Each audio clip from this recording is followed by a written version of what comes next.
Hello, my friends. Welcome back. I am so glad you are here with me today. Take a deep breath. Let go of the stress of your day. Relax your shoulders, clear your mind, and listen.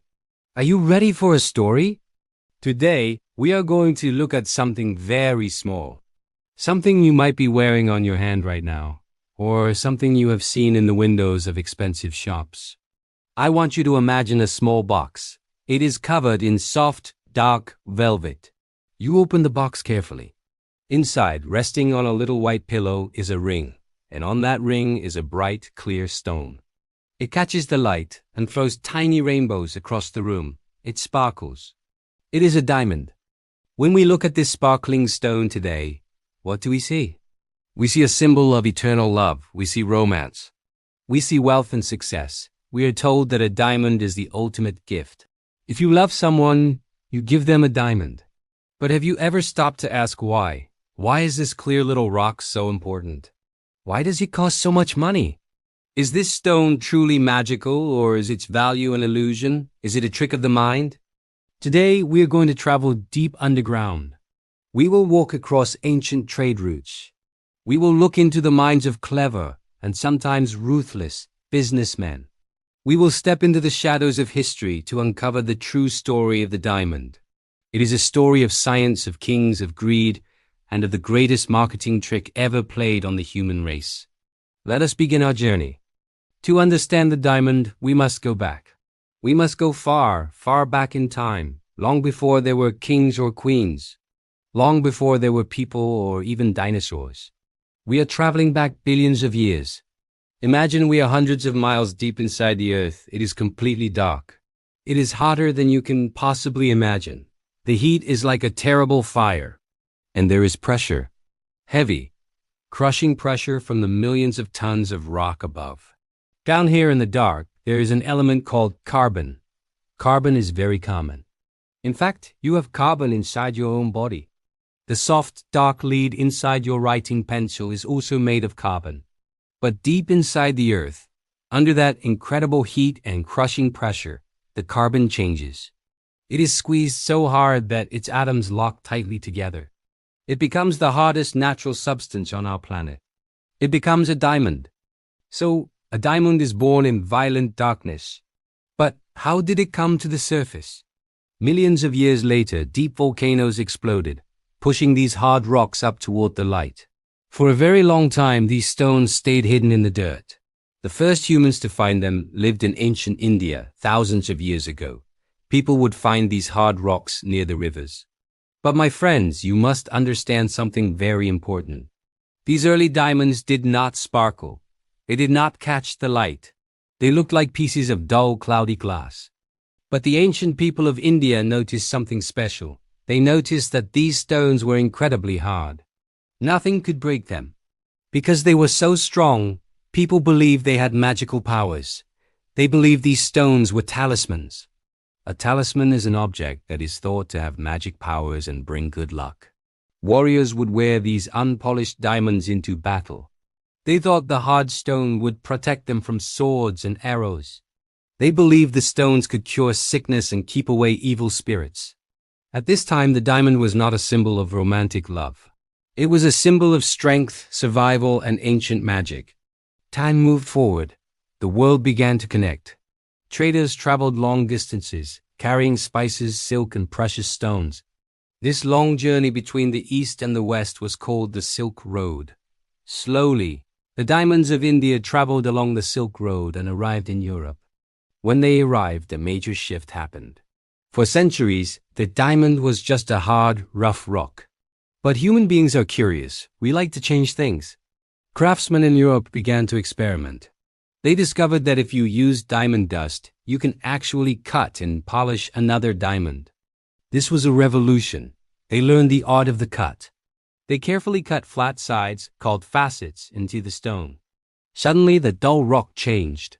When light hit these flat sides, it bounced around inside the stone and shot back out. For the first time in history, the diamond sparkled. It caught fire. When the kings and queens of Europe saw this sparkle, they were amazed. They had to have them. Diamonds became the ultimate status symbol. A status symbol is a possession that shows other people you have a lot of money and a high position in society. Only the absolute richest people could own a diamond. There were laws in some countries that said only royalty could wear them. King Louis XIV of France, the famous Sun King, covered himself in diamonds to show his absolute power. He owned a massive dark blue diamond that later became known as the Hope Diamond. People whispered that these giant royal diamonds were cursed. They said that anyone who owned them would suffer bad luck or a terrible death.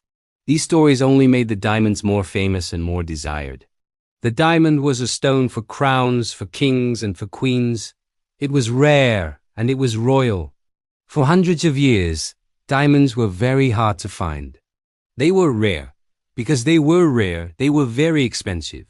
But in the 1800s, something happened that shocked the world and changed the diamond story forever. The year was 1867. The place was South Africa. A young farm boy named Erasmus Jacobs was walking near a river. He saw a shiny pebble on the ground. He picked it up and put it in his pocket to play a game with his friends. He did not know it, but he had just found a massive diamond. People called it the Eureka Diamond. When news of this bright stone reached the world, madness began. It was a diamond rush. Thousands and thousands of people left their homes in Europe and America. They traveled on ships to South Africa. They took shovels and picks and began to dig. They dug a hole so big and so deep that you can see it from space. It was simply called the Big Hole in the town of Kimberley. And what did they find? They found diamonds. They did not just find a few diamonds. They found millions of them. The ground was full of them.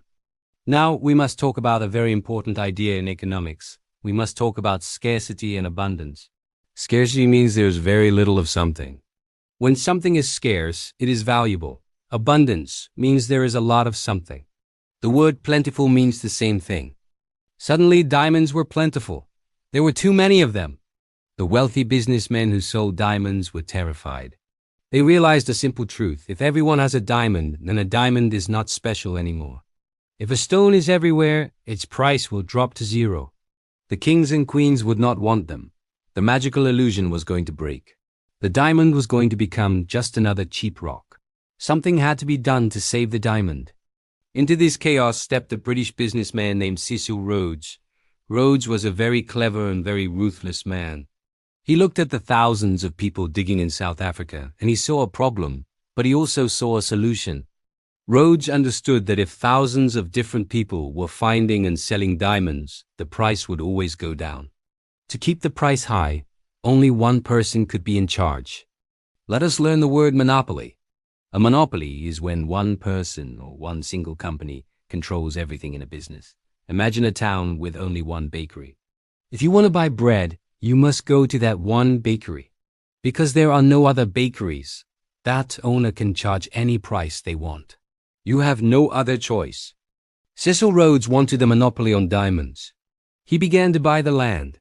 He bought the small mines from the independent diggers. If they did not want to sell, he forced them to sell. Slowly, piece by piece, he bought almost all the diamond mines in South Africa. He created a massive company. You may have heard its name. It was called De Beers.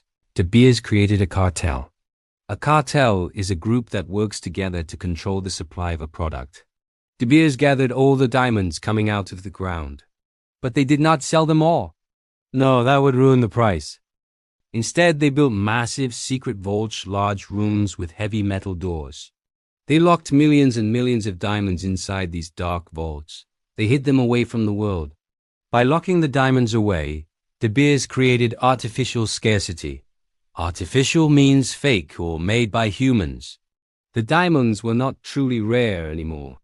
The earth had produced plenty of them, but De Beers made them seem rare by only letting a tiny amount out into the shops each year. It was a brilliant, dark master plan. They controlled the supply. Therefore, they controlled the price. The illusion was saved. The diamond remained expensive. De Beers had fixed the supply problem. But a few decades later, they faced a new, terrible problem. It was the 1930s. The world was going through the Great Depression. The economy had crashed. People did not have money for food, let alone shiny rocks. Sales of diamonds dropped completely. The leaders of De Beers realized something important. They could control the supply of diamonds, but they also needed to control the demand. They needed to make people want to buy diamonds, even when times were hard. They decided they needed to change the way human beings thought. They hired an advertising agency in New York City. An advertising agency is a company that makes commercials and advertisements to sell products. De Beers gave the agency a very difficult task: make the average person believe they must buy a diamond. Before the 1930s, people did not usually give diamond rings when they got married. They gave rings made of simple gold or silver. Sometimes they gave rubies or sapphires. A diamond was still seen as something only for the ultra-rich. The advertising agency came up with a psychological trick. They decided to connect this cold, hard, expensive rock to the warmest human emotion: love. They started putting pictures of beautiful, smiling brides in magazines. In every picture, the bride was wearing a diamond ring. They paid Hollywood movie studios to have famous actresses wear huge diamonds in their romantic films. They created a story that said, if a man truly loves a woman, he will spend 2 months of his salary to buy her a diamond. Think about that. They invented a rule about how much money a man had to spend to prove his love. And then, in 1947, a young woman working at the ad agency wrote 4 simple words that changed the world. She wrote the slogan, "A diamond is forever." My friends, think about those 4 words. A diamond is forever. It is true that the stone is very hard and lasts a long time. But the advertisement was not talking about science. It was talking about romance. It was saying, your love is forever, just like this diamond. This was the greatest trick in history. If a diamond means forever love, then you can never, ever sell it. If you have a difficult month and need money, you cannot sell your diamond ring because that would mean selling your love. By making people link the diamond to their hearts, De Beers made sure that people never sold their diamonds back to the jewelry stores. They stopped the secondhand market. The trick worked perfectly. Today, nearly 80% of all engagement rings contain a diamond. We bought the illusion. As the 20th century moved forward, the advertising continued. People all over the world were buying diamonds to celebrate their marriages, their anniversaries, and their happy moments. But there was a shadow behind the sparkle. While people in beautiful stores were buying symbols of love, the reality in the dirt where the diamonds were found was often very ugly. We must look at the dark side of the stone. In the late 1990s and early 2000s, terrible civil wars were fighting in several countries in Africa, such as Sierra Leone and Angola. Rebel armies were fighting against their governments. To fight a war, you need money to buy guns, bullets, and soldiers. These rebel groups took control of the diamond mines. They forced innocent people, sometimes even children, to dig in the mud for diamonds. They used violence and fear. When they found the rough stones, they sold them secretly to international buyers. They used that money to buy weapons. The world gave these stones a terrible name. They called them blood diamonds or conflict diamonds. A stone that was supposed to represent love and commitment was causing death and terror on the other side of the world. The shiny rings in the shop windows had a hidden history of suffering. When international journalists and human rights groups discovered this, the public was horrified. People did not want to buy a ring if it meant someone had died for it. To save the industry, the countries of the world and the diamond companies created something called the Kimberley Process. This was an agreement to track every diamond from the moment it came out of the earth to the moment it was placed in a ring. The goal was to prove to the customer that their diamond was clean, that it was not a blood diamond. The Kimberley Process helped a lot. It stopped a large amount of the violent trade, but it is not perfect. Many experts say that bad diamonds still slip through the system. The shadow of the conflict diamond still hangs over the natural diamond industry. Now we travel to the present day. The story of the diamond is changing once again. And this time, it is not changing because of a king or a clever businessman or an advertising agency. It is changing because of scientists. Remember chapter 1? We talked about how diamonds are made deep underground by intense heat and crushing pressure over billions of years. Well, human beings are very smart. Scientists ask the question, what if we don't wait a billion years? What if we build a machine that creates the exact same heat and the exact same pressure right here in a laboratory? And they did it. Today, we have lab-grown diamonds. I want to be very clear about this. Lab-grown diamonds are not fake. They are not glass or plastic. They are made of pure carbon. If you give a lab-grown diamond to a professional jeweler, they cannot tell the difference just by looking at it. It is physically, chemically, and optically the exact same stone as a diamond pulled from the dirt. But there is a huge difference in the story. A lab-grown diamond does not require digging a massive hole in the earth. It does not involve the risk of blood diamonds or funding civil wars. And most importantly for the consumer, a lab-grown diamond is much, much cheaper. This new technology is breaking the 100-year-old monopoly.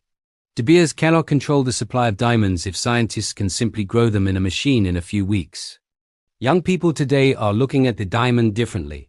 They know the history. They know about the artificial scarcity. They know about the clever advertising trick. Many of them are choosing lab-grown stones or choosing entirely different colorful gems for their rings. The illusion is finally starting to break. My friends, we have reached the end of our journey. We have traveled far. We started in the violent darkness beneath the earth. We saw ancient warriors wearing cloudy stones for magic protection. We saw kings and queens wearing them to show their absolute power. We saw a young boy find a shiny pebble that started a massive rush. We learned how clever businessmen created a monopoly to hide the stones and pretend they were rare. We learned how an advertising agency played the greatest trick in history, convincing the whole world that a cold rock is the only way to say, "I love you forever." And we saw the dark, painful reality of conflict diamonds, followed by the bright, modern science of the laboratory. The history of the diamond is complex. It is a mix of natural beauty, human greed, brilliant marketing, and deep emotion. So, I leave you with a philosophical question. Think about this deeply. What makes a diamond valuable? Is it valuable because it is hard and catches the light beautifully? Is it valuable because a wealthy company told your grandparents that it was rare? Is it valuable because of an advertisement you saw on television? Or is it valuable simply because of the love it represents to the person wearing it? Value is a choice.